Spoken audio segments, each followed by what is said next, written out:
नमस्कार दोस्तों, स्वागत है आप सभी का आपके अपने चैनल शिक्षा की दुनिया में। अगर आप इग्नू के स्टूडेंट हैं तो आज की यह वीडियो आपके लिए बहुत यूज़फुल होने वाली है। इस वीडियो में मैं आपको असाइनमेंट के आंसर नहीं बल्कि असाइनमेंट से जुड़ी हुई इम्पोर्टेंट जानकारी दूंगी जो असाइनमेंट को तैयार करने से लेकर सबमिट करने तक आपके बहुत काम आएगी। साथ के साथ आप इस सोल्ड असाइनमेंट को देखिए और अपनी असाइनमेंट कॉपी को कंप्लीट कीजिए। वीडियो को पूरा ज़रूर देखिए क्योंकि आज हम जानने वाले हैं जैसे कि असाइनमेंट क्वेश्चन पेपर कहाँ से डाउनलोड करना है, सही असाइनमेंट कैसे पहचानना है और असाइनमेंट का फ्रंट पेज कैसे तैयार करना है, असाइनमेंट लिखते समय किन किन बातों का ध्यान रखना है और असाइनमेंट सबमिट करने से पहले कौन कौन सी चीज़ें चेक करनी हैं। तो दोस्तों चलिए वीडियो को शुरू करते हैं।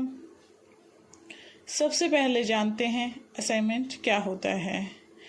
इग्नू में प्रत्येक कोर्स के लिए असाइनमेंट दिया जाता है। असाइनमेंट में दिए गए क्वेश्चन के आंसर स्टूडेंट को निर्धारित निर्देश के अनुसार तैयार करके जमा करने होते हैं। असाइनमेंट के मार्क्स भी आपके एकेडमिक असेसमेंट का हिस्सा होते हैं, इसलिए इसे केवल फॉर्मल वर्क समझकर इग्नोर आपको नहीं करना है। यह आपके फाइनल मार्क्स में अच्छा खासा वेटेज रखते हैं। हालांकि असाइनमेंट के मार्क्स और वेटेज कोर्स के अनुसार अलग अलग हो सकते हैं। सभी कोर्स कोड के अलग अलग हो सकते हैं, किसी किसी कोर्स कोड का अलग अलग होता है वेटेज असाइनमेंट के मार्क्स का।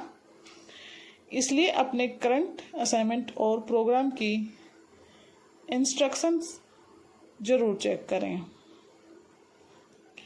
अब आगे बात करते हैं कि असाइनमेंट क्वेश्चन पेपर आपको डाउनलोड कैसे करना है। इग्नू की ऑफिशियल करंट असाइनमेंट पोर्टल पर जाना है, जहां आप अपने प्रोग्राम और कोर्स के अनुसार असाइनमेंट खोज सकते हैं। सबसे ज़रूरी बात यह है कि असाइनमेंट किसी रैंडम वेबसाइट या पुराने पीडीएफ से डाउनलोड करने की बजाय इग्नू की ऑफिशियल वेबसाइट से ही डाउनलोड करें ताकि आप तक सही जानकारी पहुंच सके। इग्नू के करंट असाइनमेंट पेज पर प्रोग्राम कोड या फिर अपना कोर्स कोड से सर्च करने की सुविधा उपलब्ध है।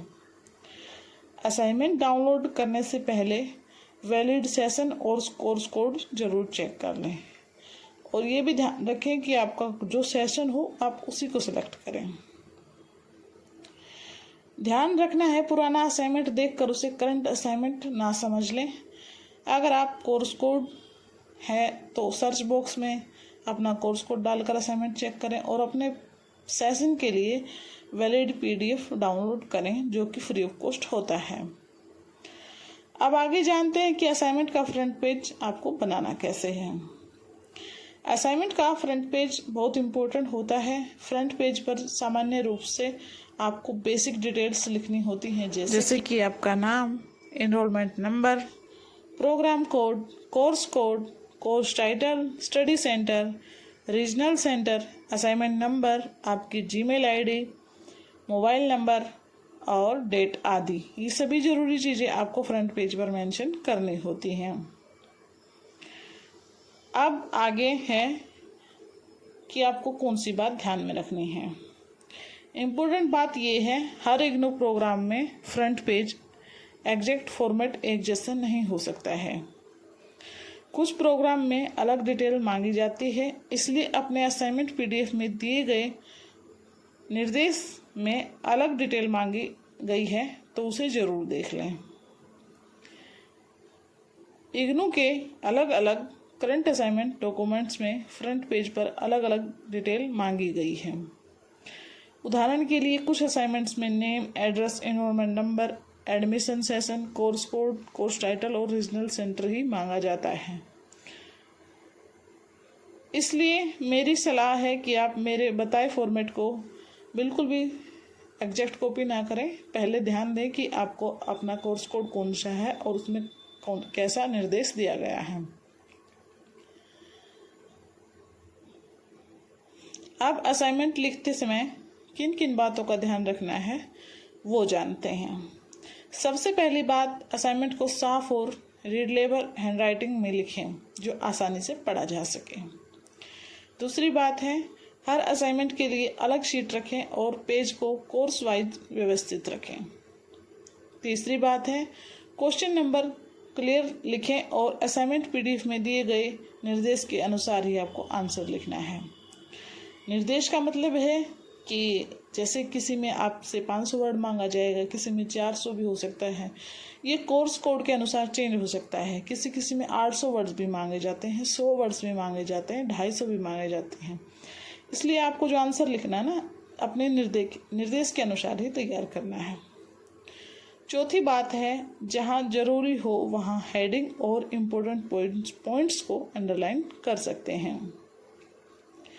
पांचवी बात पर आते हैं, असाइनमेंट को जल्दबाजी में पूरा नहीं करना है।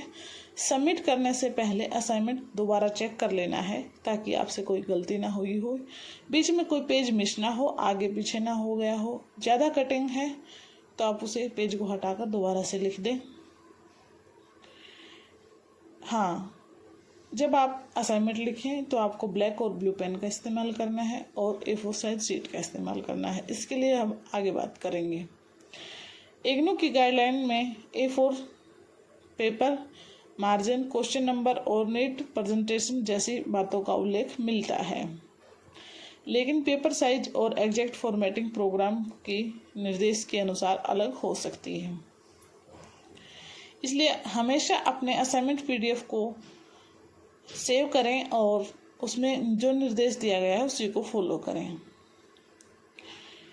एक और बहुत ज़रूरी बात, असाइनमेंट अपनी हैंडराइटिंग में अपने शब्दों में लिखना चाहिए। जहां आपको प्रोग्राम की निर्देश हैंडराइटिंग सबमिशन मांगी जाती है, यहाँ से आंसर आप जरूर देख सकते हैं, लेकिन उसे थोड़ा मॉडिफाई करके लिखें। अपने शब्दों में लिखने की कोशिश करें, इससे आपके अच्छे मार्क्स आएंगे। किसी दूसरे स्टूडेंट का असाइनमेंट बिल्कुल भी कॉपी नहीं करना है। इग्नू के कई करंट असाइनमेंट गाइडलाइंस में कॉपी को लेकर स्पष्ट निर्देश दिए गए हैं। अब बात करते हैं असाइनमेंट सबमिट करने की।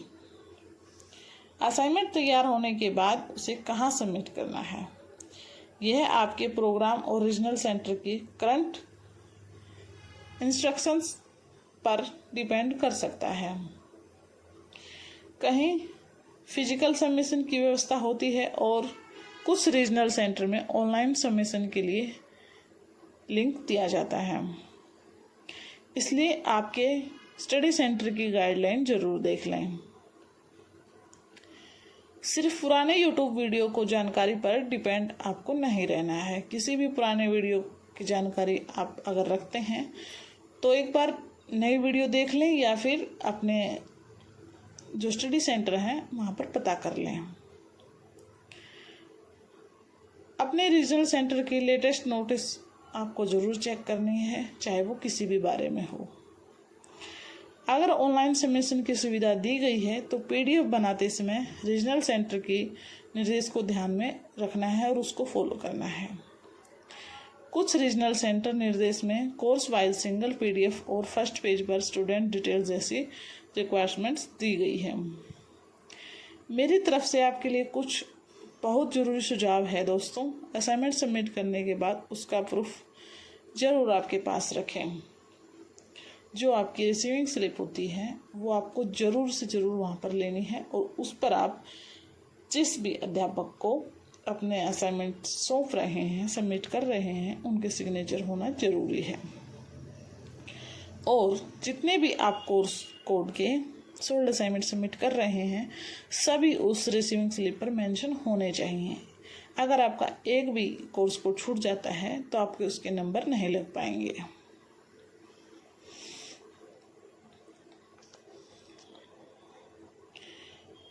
अगर आप ऑनलाइन सबमिट करते हैं तो उसका भी स्क्रीनशॉट रखिए, ईमेल वगैरह रखिए।